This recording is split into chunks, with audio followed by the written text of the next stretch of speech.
Hi, I'm going to tell you everything I read in August. I read a whopping 15 books this month. Excuse me being sweaty. My house has been 90 degrees for the last 2 days. It's hot. I live in Arizona. It was 106 degrees out today, and I'm dying. My name's Marissa, and I like to review books and talk about bookish content. If you like that, don't forget to like, comment, and subscribe. Let's just jump right in. The first book I read this month is called The Ravishing. It is written by Ava Harrison and Vanessa Fewings. I was kind of disappointed with this book. This book is about Cassius and Anya. Anya is raised by a very strong, wealthy man who is into some bad business, but Anya is completely unaware of it. She's very sheltered, not allowed in the outside world, homeschooled, and she doesn't know her father has an enemy. Now, she discovers this when Cassius shows up and captures her, and he is described to be this cruel monster of a man. I didn't feel that throughout the book. Yes, he was kind of edgy. He had the potential to be cruel. He's plotted out how he's going to pretty much torture this woman. Spoiler alert, it doesn't really happen. I felt like it was very forced and pretty predictable. There were some twists and turns that I wasn't expecting. Overall, it was an easy read. It just wasn't my favorite. The second book I read was John Dies at the End, and written by David Wong. I loved this book. I actually have a review on this book. I had reached out to a bunch of influencers to ask what their favorite books are, and Theresa Is Dead responded, and this was her favorite book. It is set up in an interview setting to where he ends up taking this drug called soy sauce, and the world is ending. There's a deity involved and a bunch of outlandish battles, and a little bit paranormal and pretty much unexplainable, but really good. I enjoyed it a lot. My third book was Every Last Fear, and it is written by Alex Finlay. I really enjoyed this book. It is a murder mystery, and it circulates mostly around Matt. Now, Matt's family was murdered. There is only one sibling left living, and he is in prison. It also gives different points of view. You get dad's point of view before he passes away, sister's point of view, mom's point of view, and then you also have his brother Danny's point of view, and he is in prison because he was sentenced for murdering his girlfriend. Now, the FBI gets involved, and they believe that the rest of his family's murder was linked to his brother's case originally, or the original case to his brother. It's really good. So many plot twists, and character development was fantastic. I really suggest reading this book if you're into the murder mystery and twists and turns with all of that jazz. The next two books are the Throne Duet series, Throne of Power and Throne of Vengeance. It's about Rye and Kyle. It is an arranged mafia marriage series, or I should say duet, if you want to be proper. I really enjoyed it. It is pretty much where Rye tries to rule from behind the scenes because in the Mafia, a woman cannot have a spot of power.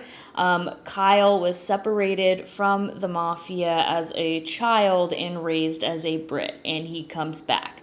When he comes back, that is when the marriage is arranged between the two. And it's also a enemies to lovers story, and we all know everybody loves those. Really well done. There's so many plots, twists. Kyle has a secret agenda that he is after, which nobody else knows about. Rye kind of gets suspicious of why all of a sudden he's back and tries to dig into that. I really enjoyed it. I think that if you like the Mafia type books, this is definitely one to pick up. It is written by Rina Kent and thoroughly enjoyable. Book 6 was Whistler, written by K.L. Savage. It is the Ruthless Hellhounds MC Book 2. We know I love K.L. Savage, and if you don't, if you watch the rest of my videos, you will see the common theme of I'm a big fan. It's about Whistler meeting Charlie. So when the old MC kind of fizzles out, they vote in Mercy as the president of the Hellhounds. And when he takes over, he buys a bar and they're turning it into their new clubhouse. And this is when Whistler meets Charlie, because Charlie's family owns a construction company. They are building this clubhouse also to be a shelter and a safe house for women that are in need. And this means a lot to Whistler because of his sister's past and everything that she's going through and went through. When he meets Charlie, there is immediate attraction, which, you know, chemistry is always pouring out of these books.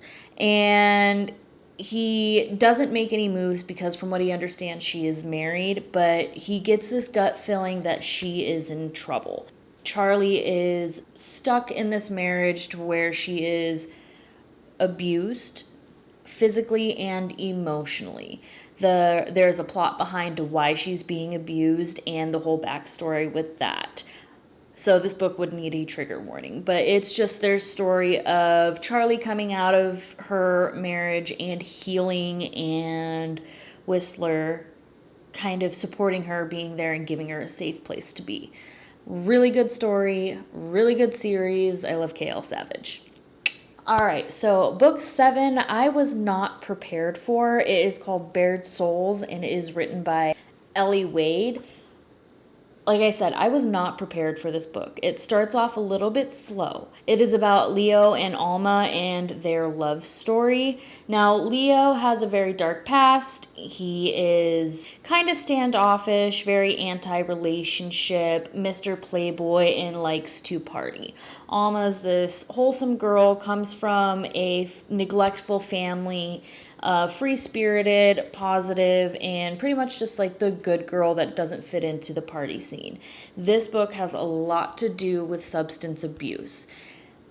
And oh my God, I bawled my little eyes out so hard at the end of this book. It does not have the traditional happily ever after that you would think, but it does have a very good ending. I could see how it would be controversial, but honestly, I think everyone should read this book. I mean, their relationship is just so passionate and deep, and their love is true. And they are a little bit back and forth in the beginning through the middle of the book, but it is just so worth it. Please read this book, please. All right, books 8 through 13. So 6 books was the Zodiac Academy, written by Caroline Peckham and Suzanne Valenti. Oh my God, so good. And I'm so impatient for December for the last book to come out. I do know August 30th, which is when this video is going up, the rewrite of book 1, but in the boys' point of view, is coming out. So I'll definitely be picking that up. I will have a separate video of the whole series reviewed after I do the full series review of the Ruthless Boys of the Zodiac, because it is, the first series is Ruthless Boys of the Zodiac. This Zodiac Academy is 5 years after that, and then after this you have the Darkmoor Penitentiary series. So in this series you have Darcy and Tori, which are twins, and they are from the mortal realm, and when they turn 18, there is a Professor Orion, who comes and takes them to the Fey realm, where they discover that they are not human. This academy and the whole world is set up to where you have elemental powers, but you also are an order as well. And your order could be anything from a Pegasus, vampire, werewolf, pretty much any type of fantasy being there is you could be. Really good, I'm going to repeat that again because I mean it. A really good series, really good world that they have created. And it's pretty much just them trying to survive this bully academy, because that's what it is everybody bullies everyone to fight for their spot to pretty much progress in life. However hard you fight, how strong you are and your powers are is where you're going to land. You're either high up or you're down low, and it is the fight to survive. Of course, you do have your main bullies, which are 4 different characters in this book. They all have their positives and their negatives, but they're all fighting the same goal to pretty much not let evil man rule. So there's just a bunch of different plots in this book. You have the survival to survive in the academy, but there's also a war going on outside the academy to where they have to face head on and fight for their right to fight for their birthright or where they belong in society. Really, really good book series. I think that everyone should read it, of course, especially if you like the fantasy world, if you liked Harry Potter, but you want it to be deep, dark, and sexy. This is the way to go. Whew, that was winded. All right, so book 14 that I read this month was Ace of Spades. I'm sure a lot of people have heard about it, and it is fantastic. It is written by Frida A, because I cannot pronounce the last name for the life of me. It is pretty much about... Okay, I'm going to start off with this saying. It has a ton of sensitive topics in it. It covers racism, homophobia, and classism in this book. And it talks about them in a way that is just encouraging and you could survive it. This is a bully book as well. So you have these 2 students that are welcomed into this private school. It is Chiamaka and Devon. I love Devon. Okay, anyways, they are just trying to survive. It is set up in a way to where you are introduced to them in their senior year. So the first 3 years of the high school, they think everything is going great. They have straight A's. They're going to both go for the valedictorian and both intelligent, trying to get into college and set up their future. Then out of nowhere, an anonymous bully is pretty much blackmailing them, spreading rumors, and it can ruin their academic careers. It could ruin their chances of getting into college. There is physical abuse, emotional abuse. There is just so much to it. Devon is from a lower class, so he is a scholarship baby. I'm going to say that because instead of scholarship kid. Okay, I guess. He's a scholarship kid, and then you have Chiabaka, who comes from money, but it's old money from another country. So she is just trying to get into college because she wants to be a doctor. And through this book, they're just, one, fighting to survive because this twisted game turns into a life or death matter. And on top of that, they don't know who it is. So they're fighting this invisible person and really confused on why this is happening to them. It's just really good. My favorite character is Devon. He is a magician. He is really close to his mom. He's fighting to survive and breaking the cycle that his family has been in. Really intelligent, like I said, but I don't know. I just love Devon. If I ever had a gay best friend, it would probably be Devon. And then there's Chiabaka. I personally did not like Chiabaka at all throughout the book. I thought she was cocky, shallow, vain, and kind of just a bitch. So it took a long time for me to warm up and feel any sympathy for her until her characterization built and she started coming into herself and what she's truly meant to be. So, I don't know. Whatever. I had flashbacks back to when I read Gone with the Wind. I was like, are you serious? We're going to have a main character I don't like. But at least by the end of this book, I loved Chia. I just loved her at the end. So overall, I really enjoyed this book. I think that everyone should read it because it touches base on a lot of different sensitive subjects that do need to be discussed on a consistent basis so history does not repeat itself. The ending was good. The little personalized note at the end of what the author went through personally was just beautiful, and I really think that everyone should read this book. Let's go into the last book that I read this summer. Well, I guess, yeah, summer's over. Oh my God. All right, well, let's talk about it. So book 15 is called It Happened One Summer. It is written by Tessa Bailey. Yeah, Tessa Bailey. And this is kind of like a feel-good book that I needed because I read a lot of dark this summer, or this month, I should say. So you have Piper, who is a socialite. She's an influencer. She's known for her partying, making rash decisions, having no responsibilities whatsoever. As far as she knows, she has this little pretty card that buys her things.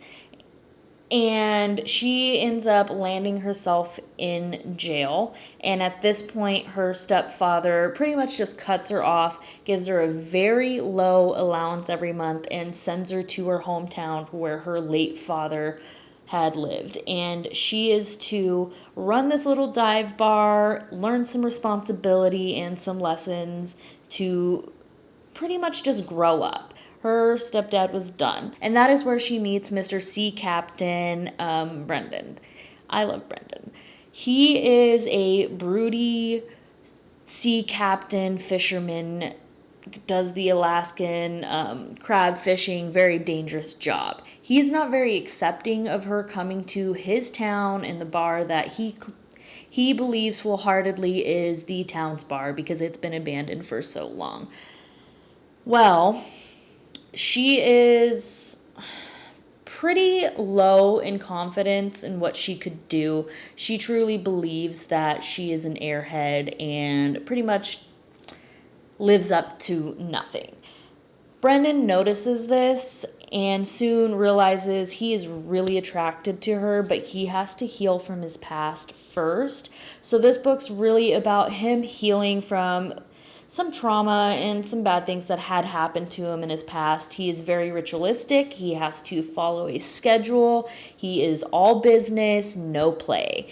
So you have these two characters who are completely opposite, nothing but responsibility, no fun, no responsibility, and just fun. Kind of coming together, growing together, learning, and pretty much moving on and ready for the next step in their lives. Really good book, a really good feel good